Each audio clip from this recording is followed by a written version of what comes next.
మాయ మాటలతో అధికారంలోకి వచ్చిన కాంగ్రెస్ కి పార్లమెంట్ ఎన్నికల్లో తగిన గుణపాఠం చెప్పాలని మాజీ మంత్రి సిద్దిపేట ఎమ్మెల్యే తన్నీరు హరీష్ రావు కోరారు.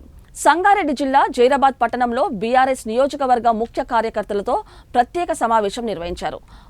ఆందోళన నియోజకవర్గంలో ఈ నెల 16వ తేదీన నిర్వహించనున్న బీఆర్ఎస్ బహిరంగ సభకు వేల మందికి పైగా తరలివచ్చి ఈ సభను విజయవంతం చేయాలని ఆయన ప్రజలకు పిలుపునిచ్చారు.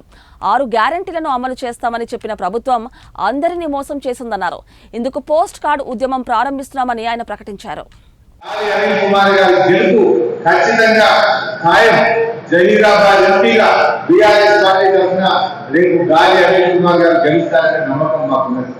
కాంగ్రెస్ బీజేపీ మీద భ్రమలు దొరికిపోయి బీజేపీ ఏటా 2 కోట్ల 20 కోట్ల ఉద్యోగాలు ఇస్తామన్నారు. అంత కొడితే 20 కోట్లు కాదు కదా, 6 లక్షల ఉద్యోగాలు కూడా బీజేపీ ఇవ్వలేదు. అందువల్ల ఇలా నిరుద్యోగ యువత కూడా బీజేపీ మీద వ్యతిరేకంగా ఉన్నారు. అందువల్ల యువత, విద్యార్థులు, అన్ని వర్గాలు, రైతులు, మహిళలు, కార్మికులు అందరూ కూడా ఇవాళ కేసీఆర్ వైపు చూస్తా ఉన్నారు. ఈ పార్లమెంట్ ఎన్నికల్లో ఖచ్చితంగా బీఆర్ఎస్ పార్టీ గెలుస్తుందని నమ్మకం ఉంది.